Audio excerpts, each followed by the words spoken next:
भेंडी जो मानकु खाइबा पसंद नहीं बा जो माने भेंडी खाआंतीनी एई भजाटी सेई मानक पई। तो थरे एमती स्टाइल भजा भाजिकी देखंतु छोट टू बड़ समस्त को बहुत ही पसंद आसीबो। आउ ए भजाटे को आपण माने भात हो किंबा रुटी सबुथिरे मजा नहीं परिवे। तो चलंतु फटाफट देखि नवा एटा केमती तयारी होउची। तो सेति पई मु एठी नै जायछि किछि भेंडी आउ ताकू एमती दुई खंड करके मु काटी नेछि। तो केमती काटिथिली ताकू मु देखौछि। तो एठी दुईटा भेंडी नै जायछि। यदि बड़ साइज रो भेंडी थिबो ताले आपण माने 3 खंड कर नेबे आ यदि छोट साइज थिबो ताले 2 खंड करके एमती मझिरु कट लगे नेबे। सबुठु इंपोर्टेंट जिंस कोन ना आपण माने भेंडी को जते बळे भाजिबे ता किछि समय आगु ताको भल भाव में धोईकी गोटे कपड़ा रे बढ़िया से पोछि नेबे। जहाँ फल रे कौन हम ना भेंडी आ पानीटा रहीबनी आ भेंडीटा आमर भाजला बेले लालुआ हबनी। तो एबे ए जो भेंडी को गोटे बड़ प्लेट को काढ़ी नेछि। ता सहित सेतरे मु दे दोछि किछि गुंड मसला जेमति कि आधा चामच हळदी गुंड, आधा चामच जीरा गुंड, एटा भजा जीरा गुंड देइछि। ता सहित टिके बढ़िया कलर आनिया पई आधा चामच दे देइछि काश्मीरी लंका गुंड। आ भेंडी को देखिकी लुण देइछि बा स्वाद अनुसार लुण। बस यही सबू मसला को एबे हमको बढ़िया से भेंडी रे गोळेई नबार अछि जेमति कि ए जो मसलार कोटटा भेंडी ऊपर आसी जिवो। आउ एबे देखि पारुथिबे ए मसलाटा बढ़िया से एबे भेंडी रे लागी जाइछि। तो एई स्टेज रे मु देई दोछि आधा चामच करिकी बेसन। आपण माने बेसी एठी माने बेसन को देबेनी काहे ना आमे जस्ट बेसन देइछे एथि पई जे सेत्र जो पानी अंश बाहरी थाए। तो सेथि पई एठी मु बेसनटा को नेइछि आ भाजला बेले मध्ये तार फ्लेवरटा बहुत ही बढ़िया आसीबो। आ जति अधिक दे देबे तार फ्लेवरटा खराब होई जिवो। तो एठी देखंतु मु बेसन को बढ़िया से ए भेंडी रे कोट कर नेइछि। ता भितरे एठी मु कं करछि ना 2 चामच रिफाइन तेल को देकी गरम कर नेइथिली।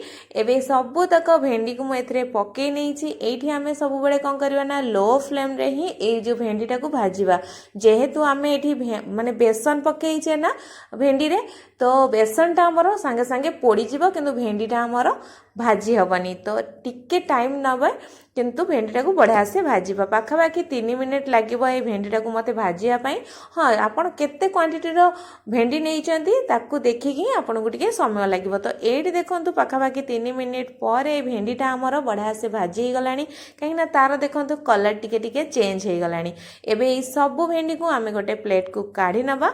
आ से कड़ाई रे एबे मु देई दोछि आउ 2 चामच करिकी रिफाइन तेल गरम होला परे आमे सेतरे दे दबा किछि सोरिष किछि जीरा आउ किछि नहीं जाइछि माने 5 ରୁ 6 कला पाखापाखि रसुण को जाको छोट छोट करके काटी नहीं बस पके के टिके गोळेई नबार अछि। बेसी याको पोड़ीबार नाही केबा बेसी भाजीबार नाही।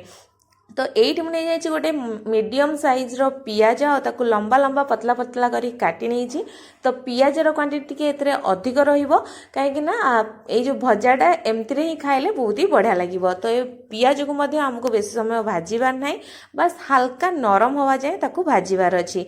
तो ए स्टेज रे मु एथरे दे दोछि पियाज को देखिकी लुण काहे ना आमे आगुरु भेंडी रे लुण पकेइथिले। तो केवल पियाज को ही देखिकी एथरे आपण माने लुण पकेइ नेबे आ आकू भल भाबरे आ टिके माने किछि समय पई बा किछि सेकेंड पई आकू आपण टिके भाजी नेबे। तो एठी पियाजटा पूरा नरम हे गलानी। तो ए स्टेज रे मु देई दोछि जो भाजी की रखिथिली भेंडी ना एइथरे आमे पकेइ नबा आ ताकू टिके गोळेई नेला परे सेथरे दे दोछि बस अल्प टिके गरम मसला जहाँ फल कि ए जो माने भेंडी रो माने भजाटा आमे भाजुचे ना बहुत ही बढ़िया टेस्टी लगे आउ मसालादार मध्य लगे। याकू बस आउ बेसी समय नहीं 2 ରୁ 3 मिनिट आउ ए पियाज रे आमे टिके लो टू मीडियम फ्लेम रे ही भाजी नबा। बस एठी देखंतु हमर ए भिंडी भजाटा पूरा भाजी हो जाइछि। तो याकू एबे आमे गोटे प्लेट को काढी नबा। तो एठी देखंतु आपनकर ए मजेदार भेंडी भजाटा पूरा रेडी हो जाइछि। आपण माने जदी के खाउ ना दिबा खाइबा में पसंद करना थरे एमती स्टाइल रे भाजी की दियंतु देखिबे सबु माने पोछि देबे। आउ आपनको केमती लागिला हम कमेंट बॉक्स रे कमेंट करी निश्चय जणांतु। धन्यवाद।